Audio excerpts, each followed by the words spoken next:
independently because someone told them to. It was not how they had been trained. The battle raged for 2 days. Council ships destroyed several Earth vessels, but they lost even more of their own. Zara's 500-ship fleet was reduced to 400, then 350. On the Defiance, Ryan was exhausted but determined. His ship had taken damage, his crew was pushed to their limits, but they were still fighting. "Status report," he asked. "We have lost 8 ships," Amy said. "Another 12 are heavily damaged. But we have destroyed at least 100 Council vessels." "They are not retreating," Ryan said. "Why are they not retreating?" "Pride," Amy said. "They cannot afford to retreat again. The Council's authority depends on appearing invincible."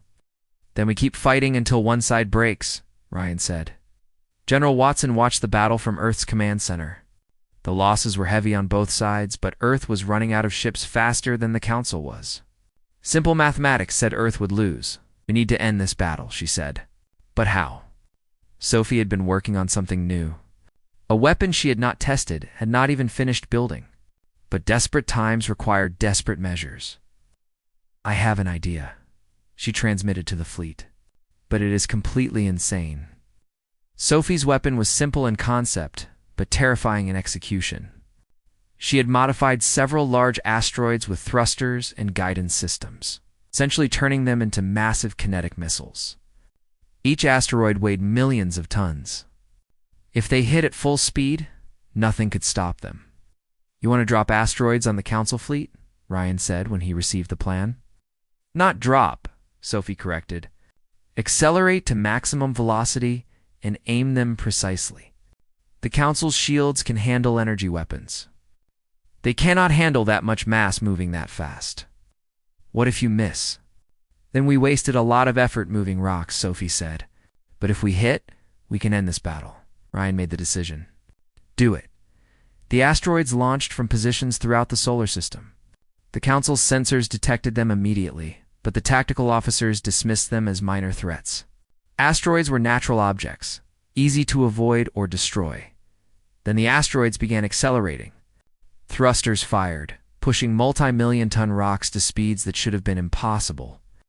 The Council ships tried to shoot them down, but their weapons were designed for ships and missiles. It's not for solid objects that large, moving that fast. The first asteroid hit a Council battleship head-on. The ship's shields flared bright white and collapsed instantly. The asteroid smashed through the hull like it was made of paper. The battleship broke into 3 pieces, each piece spinning away into space.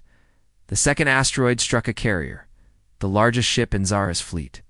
The impact was so violent that the carrier's reactor went critical. The explosion lit up space like a small sun, destroying 4 nearby ships caught in the blast. "Evasive maneuvers," Zara shouted. "All ships scatter now." But breaking formation was exactly what Earth wanted. As Council ships scattered to avoid the asteroids, they became vulnerable to attack from Earth's fleet. Human ships that had been waiting for this moment struck from every direction. The battle turned into a rout. Council ships were trying to evade asteroids, defend against Earth's weapons, and maintain some kind of organization all at the same time. It was too much. Ships collided with each other. Weapons fire hit friendly vessels. The perfect discipline of the Council's fleet collapsed into chaos. Commander Zaravine watched her fleet falling apart and made a decision that she knew would end her career. "All ships retreat. Fall back to Rally Point Delta." The surviving Council ships jumped into hyperspace, abandoning the battle. Out of 500 vessels, fewer than 200 escaped. The rest were destroyed or disabled, floating dead in space. On the Defiance, Ryan's crew erupted in celebration. They had won. Against impossible odds, with inferior numbers, they had defeated the Council's fleet. "Send a message to all ships," Ryan said. "Tell them we did it. Tell them Earth is safe." But Ryan knew this was not truly over. The Council still had more ships, more resources. This battle was won, but the war could continue. On Earth, President Helen Carter addressed the planet. Billions of people watched as she spoke from the White House. "Today, humanity achieved something that many thought impossible," Helen said. We defended our world against an enemy that claimed to be invincible. We proved that freedom is worth fighting for, that courage can overcome superior numbers, and that humanity will never surrender our right to determine our own future." She paused, letting the words sink in. "But we also paid a price. Over 2,000 brave men and women gave their lives defending Earth. We honor their sacrifice. We remember their courage. And we ensure that their deaths meant something." Across the galaxy, the news of Earth's victory spread rapidly. Species that had never questioned the Council's authority suddenly began asking uncomfortable questions. If humanity could defeat the Council's fleet, what did that mean for the Council's power? What did it mean for the future? In the Council chamber, Sovereign Velthara faced something it had never experienced before: open rebellion among the Council members. Representatives were arguing, shouting, demanding answers.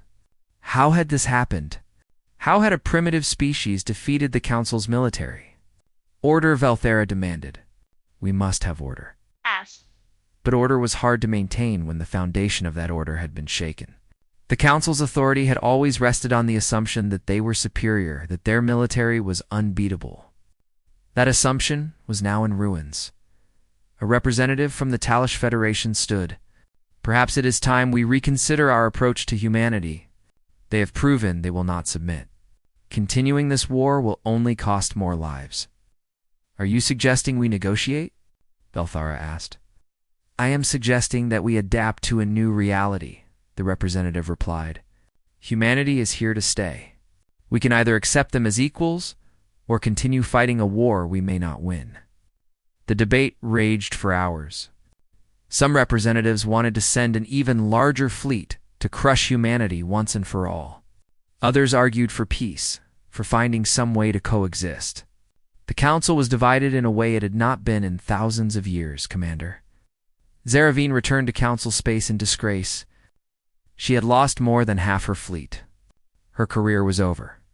But she was also honest about what she had learned.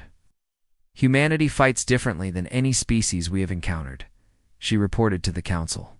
"They do not wait for orders. They do not follow predictable patterns. Every captain thinks independently, adapts constantly. Our doctrine, our training, our entire military philosophy is designed for a type of warfare that humans simply do not engage in. Then we train our forces to fight the way humans fight," Velthara said. "That would take decades," Zara replied. "And there's no guarantee it would work. Humans have been fighting each other for thousands of years. They have more experience with warfare than any species in the Council." The truth was becoming clear. The Council could probably still defeat humanity if they committed enough resources. But the cost would be enormous, both in ships and in lives. And even if they won, they would have to occupy a planet full of people who would never stop resisting. Meanwhile, Captain Ryan Blake received an unexpected communication. It was from Commander Zaravine, transmitted on a secure channel. "Captain Blake, I am requesting a meeting," the message said.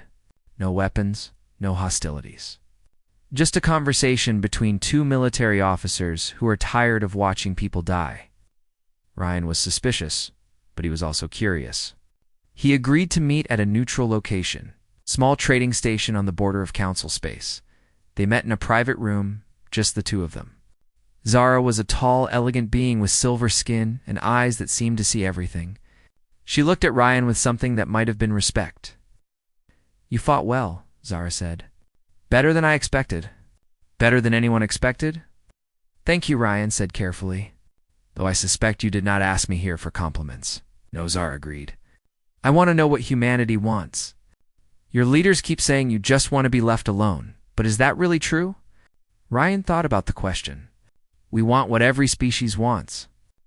The freedom to grow, to explore, to build our own future. We do not want to conquer anyone. We do not want to destroy the Council. We just want to be free." "The Council cannot accept that," Zara said. "Their entire authority is based on controlling and guiding younger species. If they let humanity go free, others will demand the same." "Then maybe it is time for the Council's authority to change," Ryan said. Zara was quiet for a long moment. "You realize what you were suggesting? You were talking about changing a system that has lasted for 10,000 years. "I am talking about survival," Ryan said. For both our peoples. Because if this war continues, a lot more people are going to die. And for what? Pride. Control. Is that really worth it? Zara stood and walked to the window, looking out at the stars. I will take your message back to the council. I cannot promise they will listen, but I will try. Back on Earth, Jake Morrison and Lisa Grant were working on some. The chamber was enormous, bigger than any building Jake Morrison had ever seen on Earth. The walls were made of some kind of crystal that glowed with soft blue light. Hundreds of alien beings sat in circular rows around the center floor, each one representing a different civilization from across the galaxy. Some looked almost human, while others were so strange that Jake had trouble understanding what he was looking at. There were beings made of light, creatures that floated in tanks of liquid, and things that seemed to exist in multiple dimensions at once. Jake stood next to Lisa Grant on the central platform. They were the only humans in the entire chamber. Lisa wore her formal ambassador uniform, dark blue with silver trim. Jake wore his military dress uniform, medals gleaming on his chest. Both of them knew this moment would decide the future of their entire species. The leader of the council rose from the highest seat. Sovereign Velthara was 12 feet tall and looked like a living statue carved from purple crystal. When it spoke, the sound came from everywhere at once, filling the chamber with a voice that was both beautiful and terrifying. We have made our decision regarding the humans of Earth, Velthara announced. The chamber fell silent. Even the aliens who had been whispering to each other stopped talking. Jake felt his heart pounding. He had been in combat before, had faced death more than once, but this was different. This decision would affect billions of people back home. The Council has reviewed all evidence presented over the past 6 months, Velthara continued. We have studied human history, examined human technology, and observed human behavior. We have reached a unanimous conclusion. Lisa squeezed Jake's hand briefly. It was against protocol, but Jake was grateful for the gesture. Humanity has violated 17 galactic laws, Velthara said.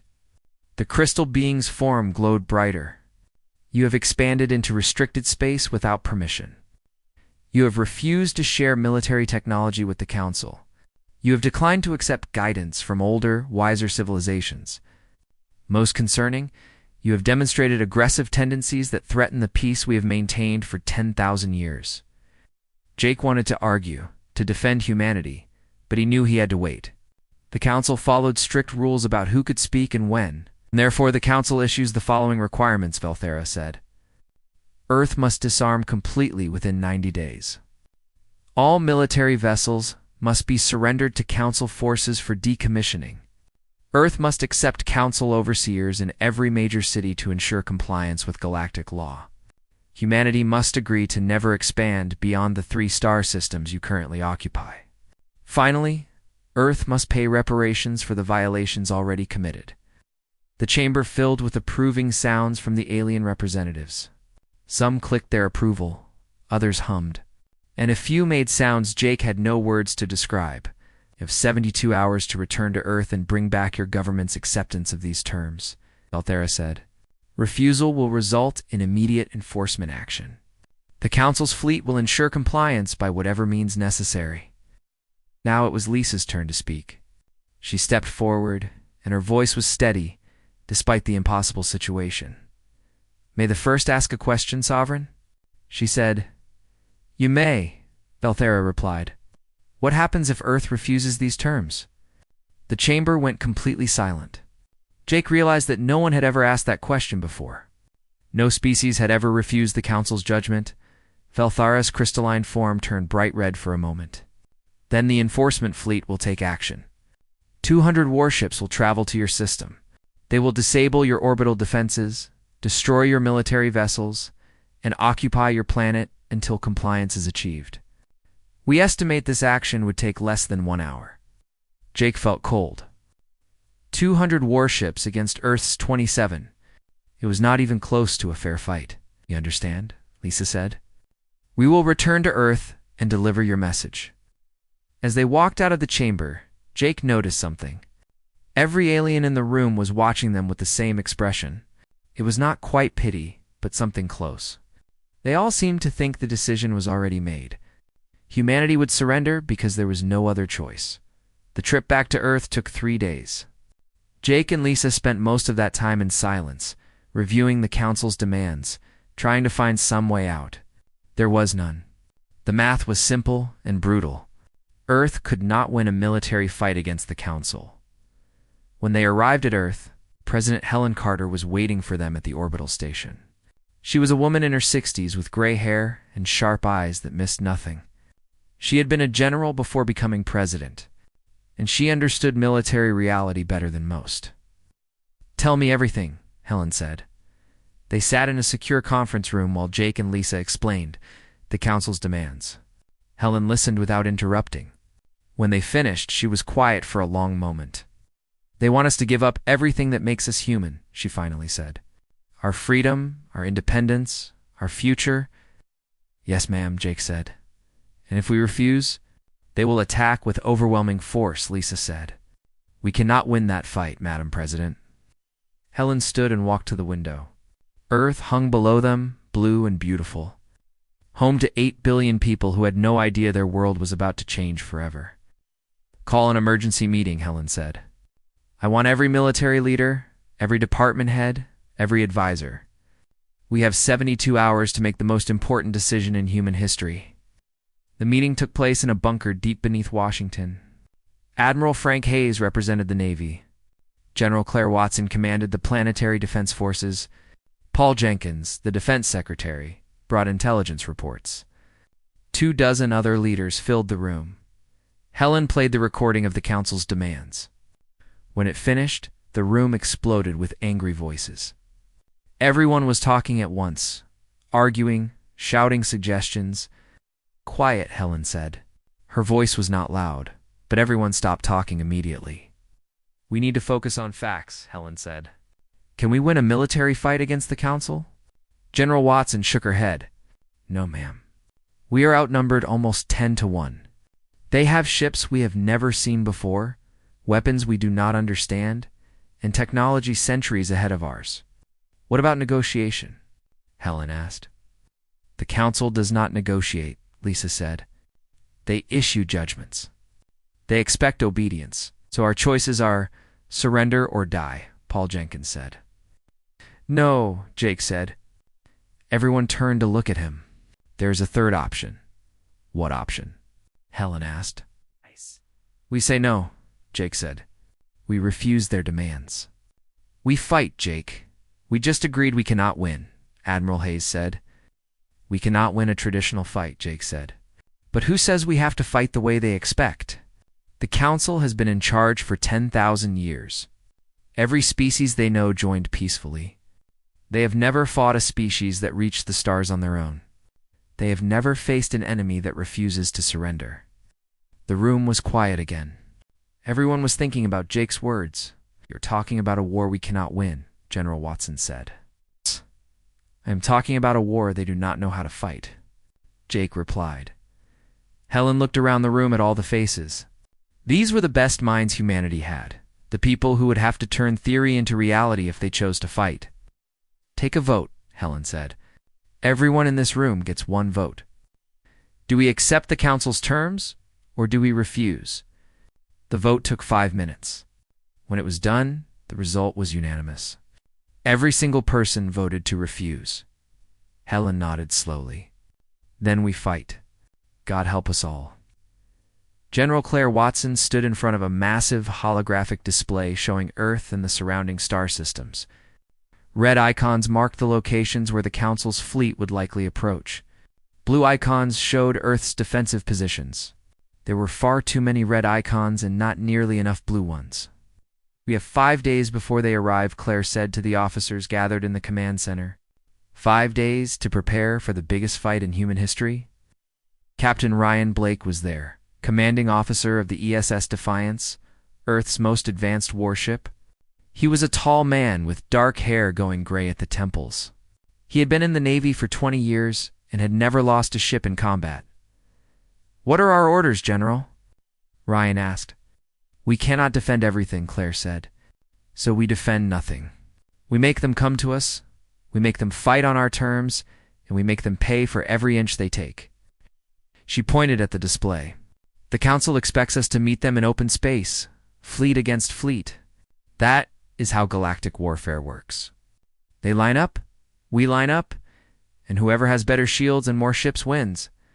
"Which is them," another officer said. "Exactly," Claire replied. "So we do not line up. We scatter. Every ship operates independently. We use the asteroids, the moons, the planets themselves as cover. We hit them and run. We make them chase us through terrain they are not used to fighting in." Ryan studied the display carefully. "You were talking about guerrilla warfare." "In space? Yes," Claire said. "The Council has technology we cannot match. But they have something else we can exploit. They have never lost a major battle. They are overconfident. They think we are primitive. We use that against them." While the military prepared, Dr. Sophie Reynolds was working in a facility 500 feet underground. She was a small woman with red hair, always tied back in a messy bun. She had 3 PhDs and was considered the smartest Pond's designer on Earth.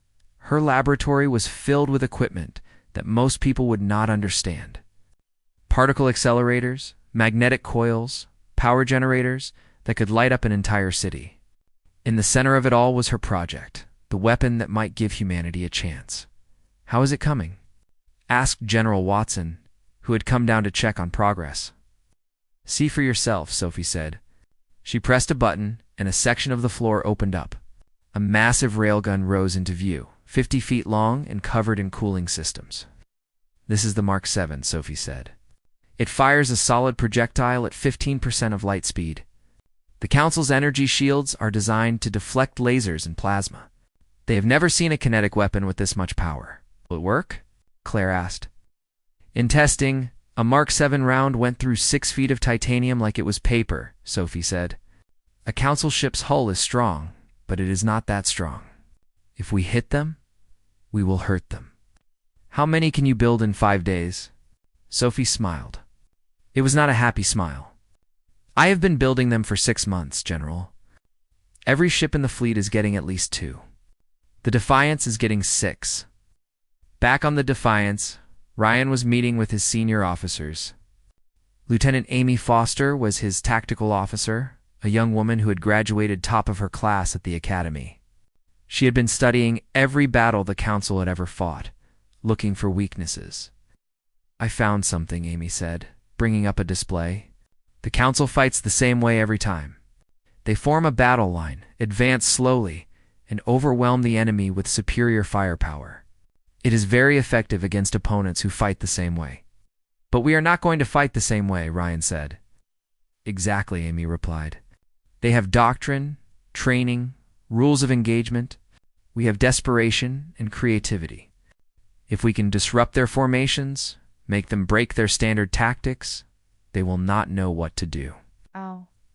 "They will adapt," another officer said. Eventually, Amy agreed. "But adaptation takes time. If we can win the first battle, we buy Earth time to prepare for the second one." The 72 hours passed quickly, too quickly. Jake and Lisa returned to the Council chamber, broadcast to every screen on Earth, and transmitted across the galaxy. Billions of humans watched. Hundreds of alien civilizations watched. Everyone wanted to see what humanity would do. Jake stood on the central platform again. This time he was alone. Lisa was back on Earth, helping coordinate the defense. Sovereign Velthara looked down at him from the highest seat. "Have you brought your government's acceptance?" Velthara asked. Jake took a deep breath. "I have brought my government's response. Then deliver it." "We respectfully decline your terms," Jake said. The chamber erupted. Aliens jumped to their feet, making sounds of shock and outrage. Some were clicking rapidly, others were buzzing, and a few were making sounds that hurt Jake's ears. He stood still, waiting for the noise to die down. Velthara's crystal form glowed bright red, then shifted to orange, then back to red. "You refuse?" "We do," Jake said. "Humanity will not surrender our freedom. We will not accept occupation. We will not limit our future based on the fears of others. Then you choose war, Valthara said. No, Jake replied. You chose war when you demanded we give up everything we are. We are simply refusing to surrender before the fight begins. You cannot win, Valthara said. Our fleet will destroy yours in minutes. Your planet will be occupied within hours. Thousands, perhaps millions, will die. All because of your pride. Jake felt anger rising in his chest, but he kept his voice calm. It is not pride. It is principle. Humanity spent thousands of years learning a hard lesson. Freedom is not given. It is not granted by others. It is taken and held by those brave enough to fight for it. We would rather die free than live as slaves, Althara said. Maybe, Jake said, but we are free fools, and we will remain free or we will die trying. Valthara stood to full height, towering over the chamber. Then the Council's judgment is clear. The enforcement fleet is authorized to use whatever force is necessary to bring Earth into compliance. You have chosen your fate. Jake nodded once. See you on the battlefield, Sovereign. He turned and walked out of the chamber. Behind him, the alien representatives were already discussing how quickly Earth would fall. Most estimated less than a day. Some thought it would be over in hours. None of them expected humanity to last a week. On Earth, President Helen Carter watched the broadcast. When Jake delivered the refusal, she felt a mixture of pride and terror. Pride that humanity had chosen freedom over slavery. Terror at what was coming next. It is done, she said to the people gathered around her. The Council will attack within 5 days. Are we ready? As ready as we can be, Admiral Hayes said. Then let's make sure we give them a fight they will never forget, Helen said. Across Earth, the military mobilized. Every ship launched and took up position. Ryan Blake stood on the bridge of the Defiance, watching his crew work.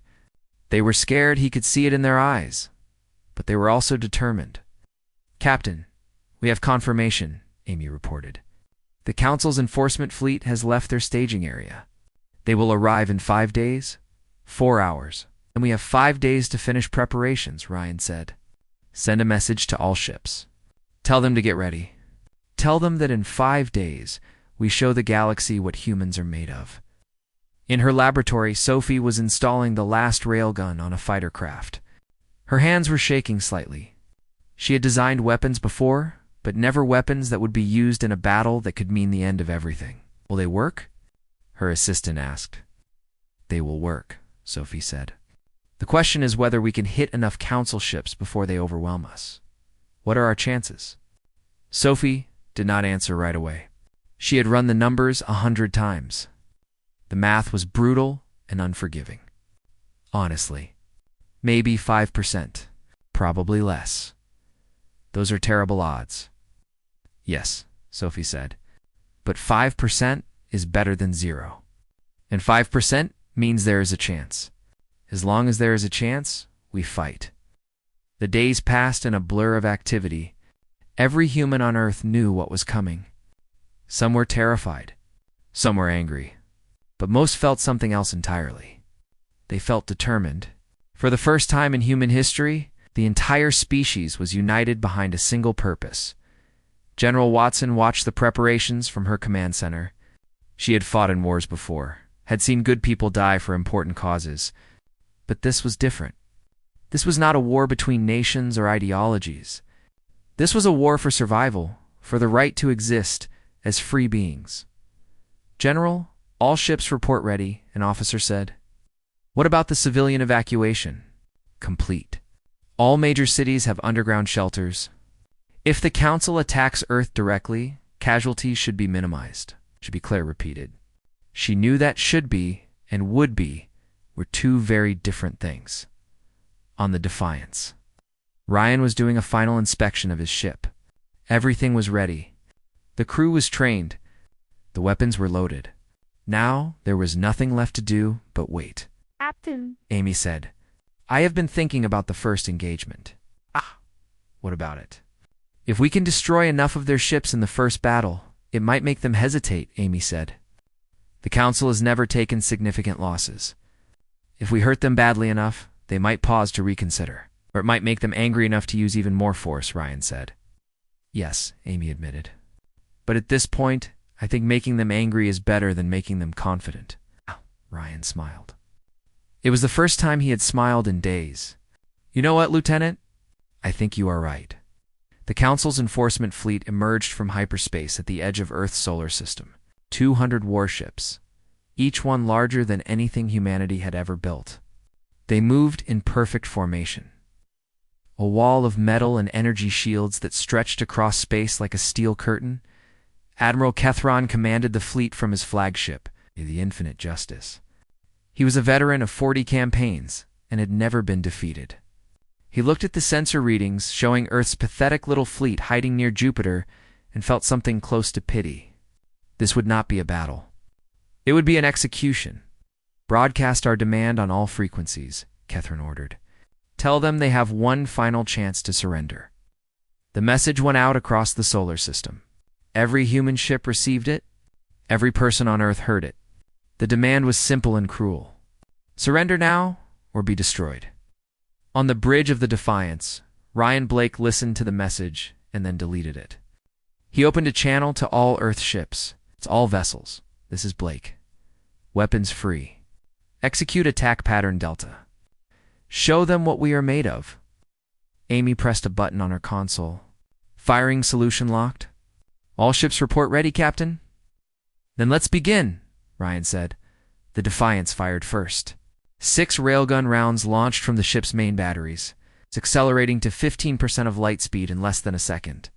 They crossed the distance between Jupiter and the Council fleet in 4 minutes. Admiral Agrithron saw the weapons coming on his sensors. He almost laughed. Solid projectiles. This species was using primitive kinetic weapons against energy shields designed to stop plasma cannons. It was like throwing rocks at a tank. Then the first round hit the destroyer. Endless light. The shield flared bright blue for half a second, then collapsed. The railgun slug punched through the ship's hull, through 3 decks, through the reactor core, and out the Oath. Our side, the destroyer exploded in a ball of white fire. Kethron stared at his screen in shock. That was impossible. Energy shields did not fail that easily. But then the second round hit another destroyer, and the third hit a cruiser. Both ships were torn apart. All ships, evasive maneuvers, Kethron shouted. Return fire immediately. The Council fleet opened fire with plasma cannons and energy beams. Space lit up with weapons fire. But the Earth ships were no longer where the sensors showed them. They had scattered in every direction, using Jupiter's moons and the asteroid belt for cover. Ryan watched the plasma bolts fly past his ship. It's missing by hundreds of meters. They are targeting where we were, not where we are. Their sensors have a delay. Our ships are faster, Amy said. We can use that. All ships maintain evasive patterns, Ryan ordered. Do not stay still for more than 5 seconds. Keep moving, keep firing. The battle became chaos. Earth's ships darted between asteroids, fired their railguns, then moved again before the Council could target them properly. It was nothing like the organized, formation-based warfare the Council was used to. A council. Battleship tried to pursue the Earth cruiser Horizon into the asteroid field. The captain was so focused on his target that he did not see the asteroid until it was too late. The battleship crashed into the massive rock at full speed, its shields overloading from the impact. The Horizon came around behind it and fired 6 railgun rounds into the battleship's exposed engines. The ship went dead in space. This is madness, Kethron muttered. They fight like animals, without formation, without honor. Sir, we have lost 18 ships, his tactical officer reported, and we have only destroyed 4 of theirs. How is that possible? They are not fighting us directly, Admiral. They attack, retreat, attack again. They never stay in one place long enough for us to concentrate fire. Kethron realized he was fighting an enemy that did not follow any rules he understood. The humans were supposed to be inferior, supposed to be easy to defeat. Instead, they were tearing his fleet apart. Sophie watched the battle from her command center on Earth. Every time one of her railguns destroyed a Council ship, she felt a mixture of satisfaction and horror. Satisfaction that her weapons worked? horror at what those weapons were doing. "Target the heavy cruisers," she transmitted to the fleet. "Their shields are stronger, but if we concentrate fire, we can break through." Ryan received the message and adjusted his tactics. He ordered 5 Earth cruisers to focus on a single Council battleship. 20 railgun rounds hit the target in less than 10 seconds. The shields held for the first 5 shots, weakened on the next 5, and collapsed completely on the 10th. The remaining rounds tore the battleship into pieces. "It works," Amy said. "Concentrated fire breaks their shields." "Then we keep doing it," Ryan said. "All ships, pick targets, and focus fire." "I want coordination, people." The battle raged for 3 hours. Council ships kept trying to form battle lines, to establish the organized formations they were trained for. But Earth's ships refused to cooperate. They hit from unexpected angles, targeted ships that were isolated, and retreated before the Council could respond effectively. Admiral Kethrin watched his fleet count drop. 20 ships lost. Then 30. This was supposed to be simple. This was supposed to be quick, sir. "Recommend we pull back and regroup," his tactical officer said. Kethrin wanted to refuse. He wanted to keep fighting, to crush these upstart humans. But he was also a professional, and professionals knew when to adapt their strategy. "All ships withdraw to the outer solar system," he ordered. "Maintain defensive formation." The Council fleet began to retreat. They moved slowly, carefully, maintaining their shields and watching for pursuit. But the Earth ships did not chase them. They held position near Jupiter, watching and waiting. On the Defiance, the crew erupted in cheers. They had done the impossible. They had forced the Council's fleet to retreat. "Damage report," Ryan said. "Minor hits on 6 ships," Amy replied. "We lost 3 fighters and 1 destroyer. The rest of the fleet is intact." Ryan felt relief wash over him. They had won the first battle. Not decisively, not permanently, but they had won. Earth bought itself time. General Watson received the battle reports in her command center. She allowed herself a moment of satisfaction before getting back to work. "Send a message to all ships. Tell them they did well. But tell them this was just round 1. The Council will be back, and they will be better prepared next time." President Helen Carter watched the broadcast of the battle on every news channel. She saw the human reporters struggling to describe what had happened. The emotion in their voices. "The hope we won," Paul Jenkins said, standing next to her. "We won a battle," Helen corrected. "The war is far from over. The Council has hundreds more ships. Thousands, if they really commit.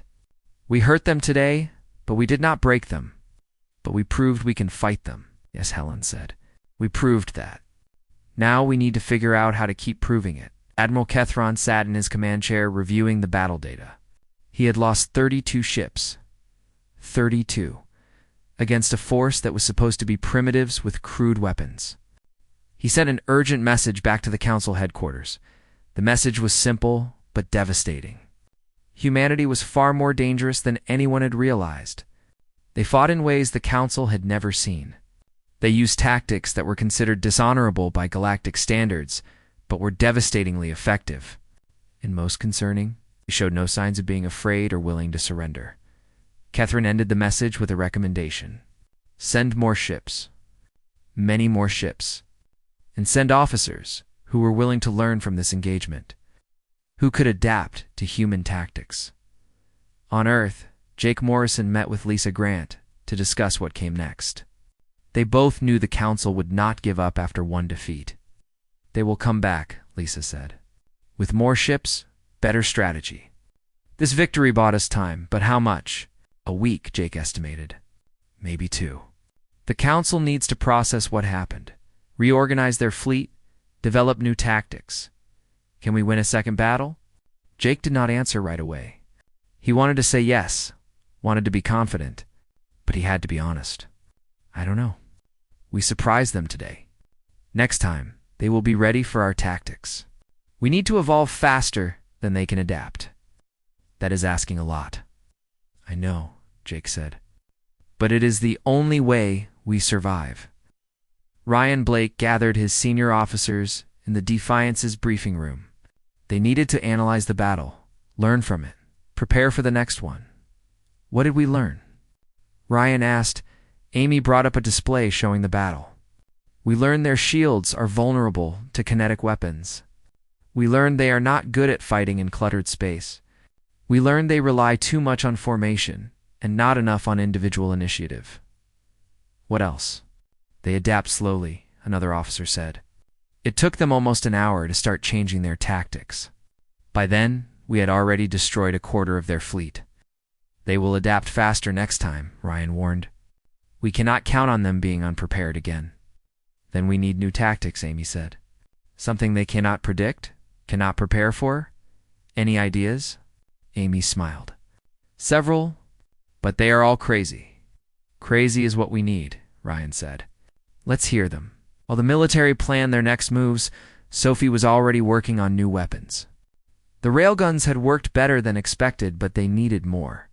They needed weapons that would keep the council guessing, keep them off balance. She looked at the designs on her screen. Missiles that could split into multiple warheads. Mines that could cloak themselves. Electronic warfare systems that could jam council communications. Each one was experimental, barely tested, but they had no time for lengthy development cycles. Build all of them, she told her team. We have maybe 2 weeks before they come back. Every weapon, every system, every crazy idea we have, build it all. The news of the battle spread across the galaxy. Species that had been part of the council for thousands of years watched the recordings in disbelief. Some were shocked. Some were impressed.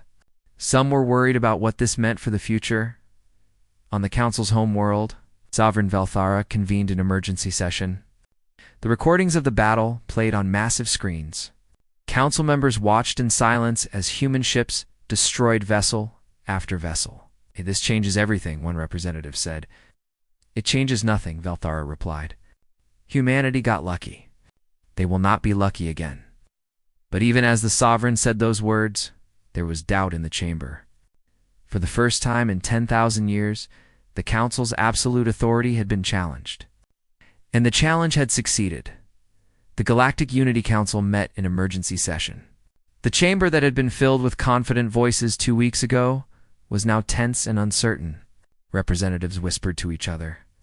Casting nervous glances at the screens, showing the aftermath of the battle, Sovereign Velthara stood before them all. Its crystalline form glowing with barely controlled anger. Humanity has humiliated us. They destroyed 32 vessels. They forced our enforcement fleet to retreat. This cannot stand. A representative from the Velic Consortium rose to speak. Perhaps we should reconsider our approach. The humans have proven more capable than we anticipated. Are you suggesting we negotiate with them? Velthara asked, its voice sharp. Thing that seemed impossible? A formal treaty between Earth and the Council? A way to end the war that both sides could accept. The negotiations took 3 weeks. The Council's representatives were difficult, demanding concessions that Earth refused to give. Earth's representatives pushed for terms that the Council found humiliating. But slowly, carefully, they found common ground. The Treaty of Earth, as it came to be known, included several key provisions. Earth would limit its expansion to specific sectors, but would have full autonomy within those sectors. The Council would recognize Earth as a sovereign power with the right to self-defense. Earth would accept Council observers but not controllers. And most importantly, Earth would be invited to join the Galactic Unity Council. As a full member with voting rights, some Council members were outraged by the terms. They saw it as surrender, as giving away power that the Council had held for millennia. But others saw it differently. They saw it as evolution, as the Council adapting to a new reality. President Helen Carter signed the treaty in a ceremony, broadcast across Earth and throughout the galaxy. She used a pen made from metal recovered from one of the destroyed Council ships, a reminder of the price that had been paid. This treaty is not perfect, Helen said, but it is peace. It is recognition. It is humanity taking our place among the stars, not as subjects, but as equals. Sovereign Velthera signed for the council. The crystalline being's form had lost some of its brightness, as if the recent events had drained some of its energy. The council acknowledges humanity as a sovereign power, Velthera said. We recognize your right to determine your own future. We welcome you to the galactic community as equals. The words were formal, almost cold, but they were also historic. For the first time in 10,000 years, the council had been forced to compromise. General Claire Watson stood with Admiral Hayes, watching the ceremony. Do you think it will last? Hayes asked. The peace? Claire considered the question. Maybe, or maybe we will be fighting again in 10 years. But for now, we have time. Time to rebuild, to grow stronger, to prepare for whatever comes next. Captain Ryan Blake returned to the Defiance to find his crew celebrating. They had survived. Their ship had taken damage, had lost friends, but they were still here. What happens now, Captain? Amy asked. Now we go home, Ryan said. We rest. We remember those we lost, and we get ready for the future. Lieutenant Amy Foster was promoted to commander and given her own ship. Dr. Sophie Reynolds received a medal for her contributions to Earth's defense. Jake Morrison and Lisa Grant became Earth's first ambassadors to the Galactic Unity Council. Earth's military began a massive expansion program. New ships were built, incorporating lessons learned from the war. New weapons were developed. New tactics were trained. Earth would never again be caught unprepared. Across the galaxy, other species watched humanity's rise with mixed feelings. Some were impressed by human courage and determination. Others were worried about what this aggressive new species might do in the future. But all of them agreed on one thing. The galaxy had changed. The Council's absolute authority was broken. A new era had begun. 1 year after the treaty was signed, Earth launched its first deep space colony ship. The destination was a star system 40 light-years away, beyond the sectors Earth had agreed to limit themselves to. When the Council's observers objected, Earth's response was simple. Oh. The treaty limits military expansion, Lisa Grant explained. It says nothing about civilian colonies. We agreed not to build military bases beyond certain boundaries. We did not agree to stop exploring. The Council debated this interpretation for weeks, but eventually accepted it. The treaty's language was clear, even if the intent had been different. Ryan Blake, an admiral himself, stood on the bridge of a new ship. Earth had built 50 vessels in the past year, and more were under construction. The fleet that had barely survived one battle was now a force that even the Council respected. Do you think we will have to fight them again? His first officer asked. Maybe, Ryan said. The Council is not happy about humanity's continued expansion, but they also know that stopping us would cost more than they are willing to pay. He looked at the view screen showing Earth hanging in space. We bought our freedom with blood and courage. Now we have to prove we deserve it. We have to show the galaxy that humanity can be trusted, can be reasoned with, can be partners instead of threats. That is asking a lot. Yes, Ryan agreed. But if anyone can do it, humans can. We did not get this far by taking the easy path. On Earth, President Helen Carter met with her advisors to discuss the future. Humanity had survived its first test on the galactic stage, but there would be others. The question was whether Earth could maintain its independence while also learning to coexist with thousands of other civilizations. The Council still does not trust us, Paul Jenkins said. I know, Helen replied. But trust is earned over time. We proved we will fight for our freedom. Now, we need to prove we can be responsible with that freedom. She looked at the reports on her desk. Earth's economy was booming. New technologies developed for the war were being adapted for civilian use. Humanity was entering a golden age of exploration and discovery. The galaxy is watching us, Helen said. Let's show them what humanity is really capable of. Not just in war, but in peace. Not just in fighting, but in building. In the council chamber, Sovereign Velthara looked at the empty seat that now bore Earth's symbol. Soon, human representatives would sit there, would vote on galactic matters, would help shape the future. We created something dangerous, one council member said. We forced humanity to become warriors. Now we must live with the consequences, Velthara replied.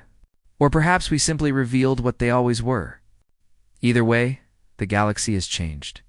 We can resist that change and risk everything, or we can adapt and find a new way forward. By a narrow margin, they chose adaptation. The age of absolute council authority was over. A new age, with humanity as equal partners, had begun. Captain Ryan Blake received one final message before his ship departed for patrol duties. It was from Commander Zaravine, now retired and working as a military historian. You changed the galaxy, Captain Blake. For better or worse, nothing will ever be the same. I hope humanity is ready for the responsibility that comes with that. Ryan thought about her words as his ship jumped into hyperspace. Ready or not, humanity had taken its place among the stars. The future was uncertain, full of challenges and dangers. But it was also full of possibilities. Earth had attacked back when pushed to the edge. Earth had proven that determination and courage could overcome superior technology in numbers. Earth had earned its freedom through blood and sacrifice. Now came the harder part. Living up to the legacy those sacrifices had created. Building a future worthy of those who had died defending it. The galaxy would never be the same. And neither would humanity. I am suggesting that continued warfare may cost more than it gains. Unacceptable, Velthara said. The Council's authority cannot be questioned. If we allow humanity to defy us, others will follow. The order we have maintained for 10,000 years will collapse, another representative spoke up. Then we need to crush them completely. Send a fleet so large that resistance is impossible, agreed, Velthara said. I am authorizing the deployment of 500 warships. Commander Zaravine will lead the operation. Her orders are simple. Bypass Earth's fleet and strike Earth directly. Force immediate surrender. Across the chamber, screens showed Commander Zaravine accepting her assignment. She was a legend in Council military circles, known for crushing rebellions with ruthless efficiency. She had never lost a campaign. On Earth, General Claire Watson received intelligence about the new fleet heading their way. 500 ships. It was an overwhelming force, more than twice what they had faced before. We cannot win, Admiral Hayes said bluntly. Not against that many ships. Then we changed the rules again, Claire said. She turned to look at Ryan Blake, who had been called to the command center for an urgent meeting. Captain Blake, I have a mission for you. It is dangerous, probably suicide, but it might be our only chance. Ryan listened as Claire explained the plan. Instead of waiting for the Council's fleet to arrive, Earth would take the offensive. They would strike at Council infrastructure, their shipyards, their supply lines. Make them defend their own territory instead of attacking Earth. You want us to attack Virus Prime? Ryan said. The shipyards where they build their vessels? Yes, Claire said. If we can damage or destroy those facilities, we delay their ability to build more ships. We also send a message. Nowhere is safe. It will cost us, Ryan said. A lot of ships, a lot of lives. I know, Claire said. But if we sit here and wait for them to attack us, we lose everything anyway. At least this way, we hurt them first. Ryan thought about it for a long moment. He thought about his crew, about the risks, about what would happen if they failed. But he also thought about what would happen if they did nothing. When do we leave? He asked. 24 hours, Claire said. I am giving you 15 ships, the fastest and best we have. Get in, hit them hard, and get out before they can respond. Ryan returned to the Defiance and assembled his crew.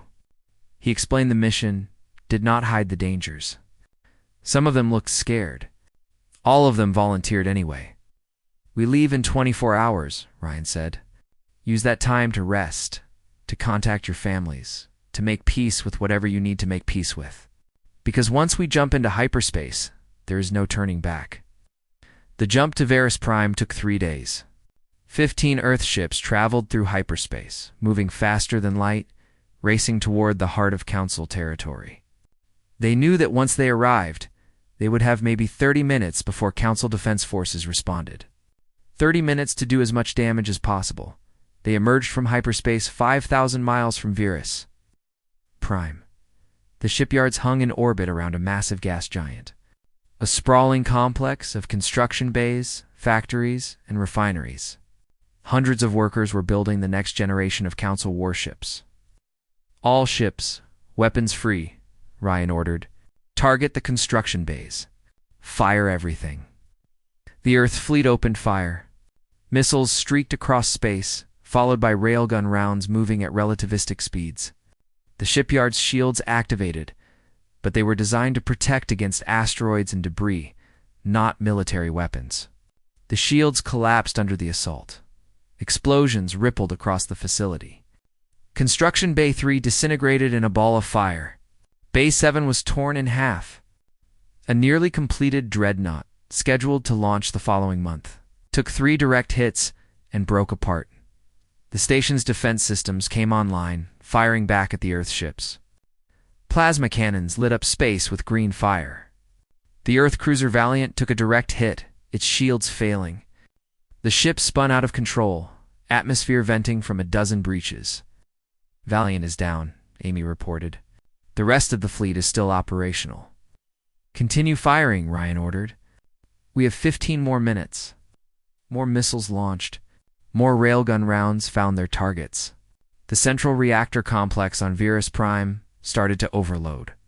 Warning alarms blared across the facility. Workers evacuated in escape pods, fleeing the dying station. Sir, we have incoming, Amy said. Council Defense Fleet, 20 ships, arriving in 5 minutes. Keep firing until they get here, Ryan said. Make every shot count. The Earth fleet kept up the assault until the Council ships arrived. Then Ryan gave the order to retreat. The Earth ships jumped back into hyperspace, leaving Virus Prime burning behind them. The attack made galactic news immediately. Every species in the Council watched the footage of the burning shipyards. The Council had claimed that humanity was isolated, trapped in their own system. But humanity had just struck hundreds of light years away, destroying one of the Council's most important facilities. Commander Zara Veen watched the footage from her flagship. She had been planning to strike Earth directly, but now she had to reconsider. If Earth could hit Virus Prime, they could hit other targets. The Council's infrastructure was suddenly vulnerable. She split her fleet. Half would continue toward Earth. The other half would spread out to protect key installations. It was not what she wanted to do, but it was necessary. On Earth, President Helen Carter watched the reports coming in. The attack on Virus Prime had been successful, but it had cost them. 3 ships destroyed, 2 more badly damaged. Over 400 crew members dead. Was it worth it? Paul Jenkins asked. Ask me in a week, Helen said. If it delays their attack, if it makes them hesitate, then yes. If not, we just lost good people for nothing. Lieutenant Amy Foster was analyzing the Council's response patterns when she noticed something important. Every time humanity did something unexpected, the Council took hours to adapt. They waited for orders from Central Command, followed established procedures, relied on doctrine. They cannot think for themselves, she said to Ryan, or they are trained not to. Every captain waits for orders instead of making decisions. That is a huge weakness, Ryan said. Yes, Amy agreed. But we need to exploit it before they learn to fix it. She worked through the night, developing new tactics based on this weakness. If Earth's captains could make decisions independently, act on opportunity, adapt in real time, they could stay ahead of Council forces even when outnumbered. She presented her ideas to General Watson the next morning. Claire listened carefully, asking questions, challenging assumptions. When Amy finished, Claire was quiet for a moment. You were talking about completely decentralized warfare, Claire said. Every captain making their own decisions, no central coordination. Yes, ma'am, Amy said. It is risky, but it is also our best chance. The Council cannot predict what we will do if we do not know ourselves until the moment we do it. What if our captains make bad decisions? Some will, Amy admitted, but I trust our people to make more good decisions than bad ones. And even bad decisions made quickly are better than good decisions made slowly. Claire approved the new tactics. Every captain in Earth's fleet received training on independent operations. They were told to trust their instincts, to take calculated risks, to act without waiting for orders. Commander Zara Vane's fleet arrived at Earth's solar system.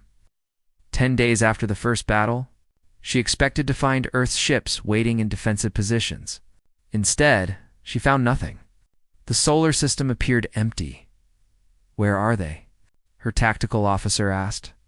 "Scan everything," Zara ordered. "They are here, somewhere." The scans revealed Earth's ships scattered throughout the entire system. They were not in formation, not defending any particular location. They were everywhere and nowhere. This is chaos," Zara muttered. "There is no structure, no organization. Orders, Commander?" Zara had to make a choice. She could advance slowly, carefully clearing each section of space, but that would take weeks. Or she could push forward aggressively, accepting some losses but maintaining momentum. She chose aggression. All ships, advance in battle groups. Clear each sector systematically.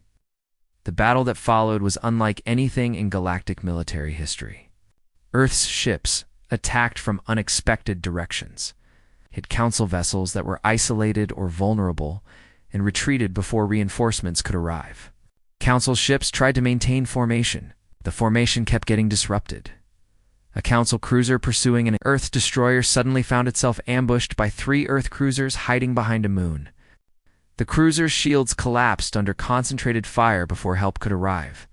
An Earth frigate pretended to flee, leading 6 council ships into an asteroid field where the rest of Earth's fleet was waiting. The council ships found themselves surrounded, taking fire from all directions. Zara watched her carefully planned assault fall apart. Her captains kept requesting orders, asking what to do, waiting for her to make decisions. But the situation was changing too fast. By the time she gave orders, the circumstances had already changed. "All ships, independent action, authorized," she finally ordered. "Captains may engage targets of opportunity without waiting for orders." But her captains had been trained for decades to follow orders, to maintain formation, to fight as a cohesive unit. They could not simply think.